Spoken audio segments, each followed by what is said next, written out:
மாதிரி சென்னை நோக்கி படையெடுத்தேன். அங்கே வந்துட்டு என்ன பண்ணணும்னு தெரியாமல் சரி ஏதோ ஒன்று படிக்கணும், அடிஷனலாக படிப்போம்னு சொல்லிட்டு தான் ஒரு எம்பிஏ ஜாயின் பண்ணி இங்கே சென்னையில் மெட்ராஸ் யூனிவர்சிட்டியில் படிச்சுட்டு இருந்தேன்.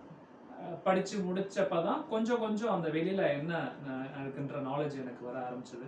ஸோ அது முடித்த உடனே அது சம்மந்தமாக இது ரிலேட்டடாகவே ஒரு 2002 எனக்கு ஒரு ஜாப் கிடைச்சது கல்ஃபில். ஒரு ஜூனியர் அனலிஸ்ட் அப்படின்ற ஒரு அந்த ஃபினான்ஷியல் மார்க்கெட், ஷேர் மார்க்கெட் அந்த மாதிரியான கமோடிட்டிஸ் அதில் கிடைச்சிது. ஸோ உடனே ஒரு சந்தோஷம், உடனே கிடச்சிருச்சு அப்படின்னு சொல்லிட்டு வீட்டில் சந்தோஷமாக அனுப்பி வச்சாங்க. ஸோ அங்கே போயிட்டான். அங்கே போயிட்டு ஸ்ட்ரகிள்ஸ் முதல்ல வந்து அங்கே போனதுக்கப்புறமா நிறைய எல்லாரும் ஃபேஸ் பண்ணுறது, முதல்ல வந்து ஃபஸ்ட்டு லாங்குவேஜ். அங்கே போய் இறங்கினோடனே நமக்கு புரியாத லாங்குவேஜ் அரபிக்கில் பேசினாங்க. சுத்தமாக அங்கே போனதுக்கப்புறமா தான் அரபிக்ன்ற ஒரு லாங்குவேஜ் பேசுகிறதே எனக்கு தெரியும். ஸோ அவங்க போயிட்டு அங்கே கொஞ்சமாக அந்த லேர்ன் பண்ணிட்டு